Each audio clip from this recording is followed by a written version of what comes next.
Hey, you geeks! After 1 week of camera stability and a boring background, I figured I'd give you another week of camera instability as I move into my new recording space. What are your thoughts? Do you like the new layout? I'm not sure how I feel about it, and the fact that this chair creaks is giving me so many questions. Anyway, we are on week 3 of my writing extravaganza. Writing a novel in November before it's cool in November, mainly because November in Minnesota is not inspirational at all, where October is gorgeous sometimes. This week's focus has been on my midpoint of my novel, Realms of Fire and Ice, and I want to use my experience in trying to write a midpoint to explain why I think Brandon Sanderson has such a hard time writing midpoints in his books and series. Case and point. Day 10, I did not get any writing done. It was a glorious Friday afternoon in which the sun was shining, the wind was gently blowing, and it was the perfect day to drive out to the country and visit my relatively local Dakota Nation. However, the workers at the cultural center had the same idea I did and were not available to answer my questions. So I picked up a book, got some contact information, and am now waiting patiently to further that cultural connection. We are now on day 12 of my October writing bonanza frenzy. In case I forget to say it in my intro, this is a series. You're on episode 3. If you want to see episode 1, check out the cards somewhere above here that will explain what I'm doing, why I'm doing it, and what it's about. So hopefully you won't get too lost as I try to learn from Brandon Sanderson's writing style to make my own, both in terms of writing habits and writing content. Original content, but following his 3 rules of magic and how to pace. Big thing for me. Speaking of pacing and word count, I'm halfway through chapter 17. I'm not done yet, but I had to stop and record now since adding 1,584 words to bring us to the cusp of the midpoint extravaganza, and 45,725 words means we are at bing 50.81%. I am very pleased with my timing and hitting this so perfectly. Before I can get into discussing what's going on at the midpoint, I do want to acknowledge that on the night of day 10 going into day 11, which I guess makes this day 13. Anywho, night of day 10, I went to a women's writers group, the first of its kind, and got some first page feedback. I discovered that I had once again loaded the first few paragraphs with some really big names that if you know the story, it's like, oh, cool. But if you don't, it's like, who? And more people than not are going to not know who these people are. Also, I realized through these videos that my main character doesn't really have a motivating action in the first chapter. She's watching things, she's attending things, she's being proposed to, and then she's being kidnapped. So things are happening to her, but she doesn't do anything. So I reworked the first scene so that she accidentally destroys her scrying stone, which is kind of a bummer. And that's a really big bummer when she's kidnapped, and it would be really convenient for people trying to get a hold of her if she only had a scrying stone. That gives her something to do in the first scene. It shows a lot more volition on her part. There are other things that she does in the chapter that give volition, but the writing and the unreliable narrator is acting actively writing to make it sound like she's not actually doing those things. So why did I decide to write it that way? It seemed like a good idea at the time. I did get some feedback from the writers group about not wanting to start the story at the inciting incident, which I think speaks more to the person who was giving me that advice. Her genre is horror, where you want to slowly start in the known world and then have the supernatural creep in. Like, the suspense is what her story is all about. Me following Brandon Sanderson's style of starting this story at just the worst time possible for my protagonist, I think is more of an epic thing rather than a horror thing. But I think it comes most perfectly in the Divine Comedy that I need to find a better place to put.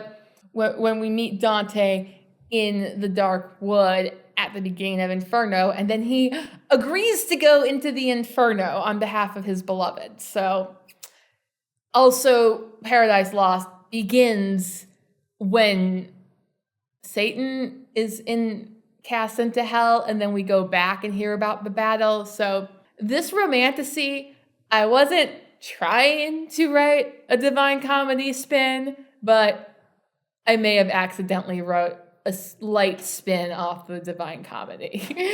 Oops! As for the midpoint, no sooner had I sat down to record this that one of you fine commenters said, "My guess for the twist is that your trickster god will implement the 'hey, we are now best friends' fight," to which I, of course, responded, "Waffo, watch and find out," because he is absolutely right. I don't know if I'm that predictable or just in the case of telling everyone I'm using Brandon Sanderson-esque formulas and then posing the question as I did was pretty leading, I think. So maybe newcomers to the genre will be surprised, but also this isn't my big twist. This is more of like I want people to see it coming and revel in the irony up to that point. But the other hysterical thing about this particular sequence is that I started writing it, but I forgot that, like, the whirlwind needed to intervene. Like, based off of the foreshadowing I'm doing already for a standoff at the end of Act 2, I was like, oh yeah, we can do this and we can do this. And then, like, having all those things in play meant that I started writing the scene very similar to the finale of Act 2. And I'm like, I didn't have this problem before. What did I do before? And I went back, I'm like, oh yeah, that's the other cool thing that the Dakota character does, is they need to be there because, one, this is the story of the mythology of my town, and my town is roots in Dakota territory. They gotta be there. They're still here. And also, they provide a relatively neutral third party who just wants the problem to be fixed. And they know that as long as the two groups are fighting each other, they're not going to fix the problem. So now I'm in the midst of rewriting the scene, complete with the whirlwind stepping in at the midpoint exactly to be like, okay, guys, we're going to mix things up a little bit. I don't think it's a stretch to say that this is a Targaryen moment where everyone walks into this confrontation thinking it's going to go this way. And once Dakota Matt Cawthon steps in, they're going to change their minds or have their minds changed for them. I hope it will be fun to read, but for now, it's gosh darn difficult to write. Now, today is day 13 of my writing bonanza, and no, the camera angle and background and general perspective has totally not changed. Why would you think it's changed? I just can barely see myself now in the camera, and it feels weird. So, no new percentage, if anything. I am still working on chapter 17 because no sooner had I recorded my thoughts about the 50% mark, that the realization of having my protagonist protag being important in chapter 1 remained true in chapter 17. Today is, I can't count this high, guys, I'm sorry. So my notes tell me it's day 14, but my calendar says it must be at least day 20, because I consider starting this on the Friday of October 3rd. It's October 3rd! Which is your preferred October 3rd fandom, FMA or Mean Girls? I suggested to my friend group that we celebrate both next year because it'll be a Saturday so we can fit them both in, as opposed to just a Friday night where we only watched Mean Girls, but that was fine. Let's go with day 18, and we're on finally to chapter 18 itself. I finally finished the midpoint at chapter 17, which, yes, the chapter did get longer than originally planned for, but instead of just like having the confrontation in a field, it's now in a place that I think qualifies as one of my most ambitious crossovers, because not only do we have the Lakota legends, we have other local legends and a tree that may or may not be comparable to Yggdrasil. Whether or not that particular combination is offensive to people, I need to figure that out. So this is not canon yet, but if it works, it will be glorious, I hope.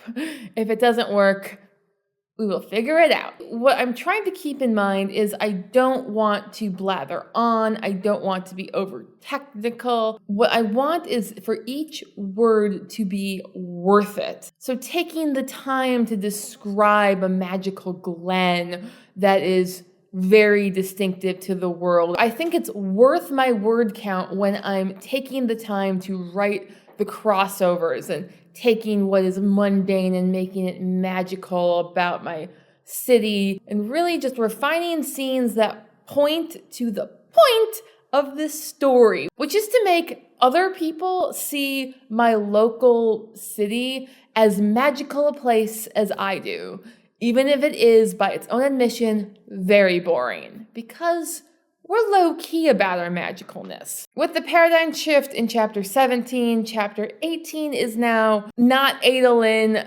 adjusting to this new strange alliance he finds himself in, and how he proceeds to go forward. We're not exactly spinning wheels here, but we are taking care of several, nitpicky housekeeping details of this has happened, now we're going over here. When I first wrote this midpoint sequence, the paradigm shift happened very early, and then we had an awkward sleigh ride that I got so bored writing, I just threw in a bear attack at the end of it because I'm like, something needs to happen. And then they walked around an aisle that was supposed to be more of the protagonist learning her magical power, and then they go on the final sleigh ride to the place where, spoiler alert, the Act 2 finale fight scene is gonna happen, and it's the RRR sequence. I am super pumped. So we're finally got them to now they're on the island. She's done the awkward walking around thing. We took out the first awkward sleigh ride and replaced it with a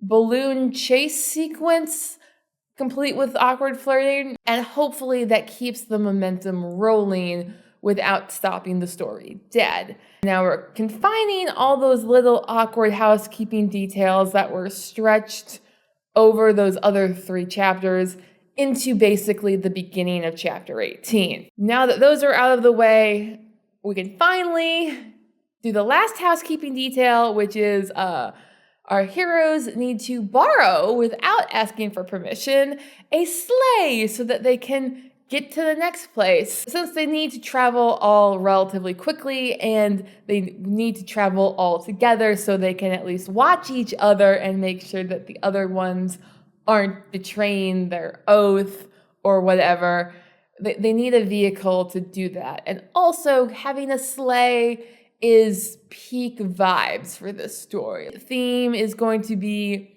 somewhere between the opening chase scene of Balto and, well, for example, Princess Jasmine, the character, is going to offer her compatriots on the sleigh Locum, also known as Turkish Delight, because she is a prepared woman of the Midwest and she has brought snacks, culturally appropriate snacks that may point to other fantasy stories as well.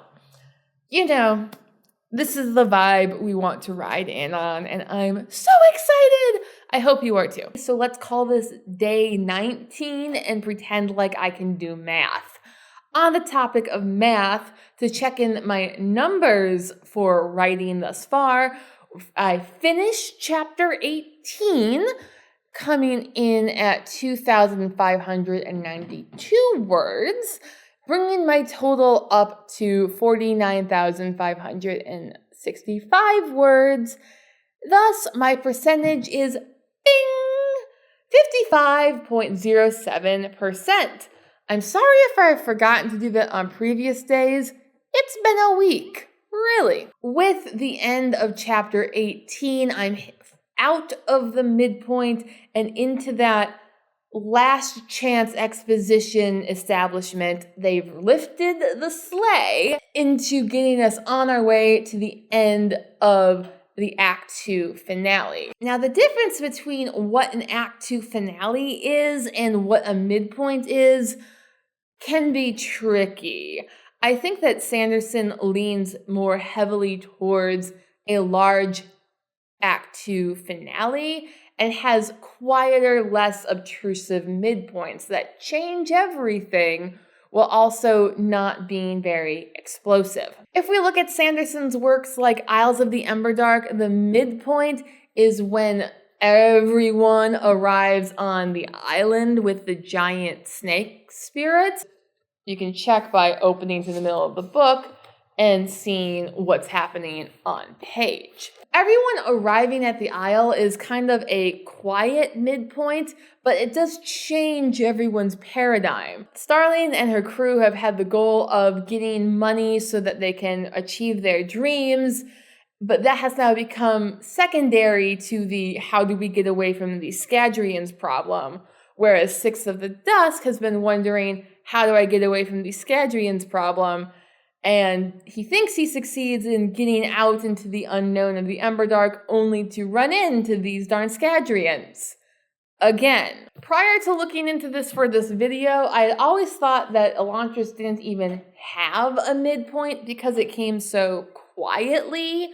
But actually, if you open up to the middle, you get Serene getting permission to bring food into Elantris, which does arrive in the middle of the book. But after she did so many things for her, it's kind of like, oh, check this off the list. So it really doesn't land as a paradigm shift until past it, when she actually goes into Elantris and meets Raoden and cuteness ensues.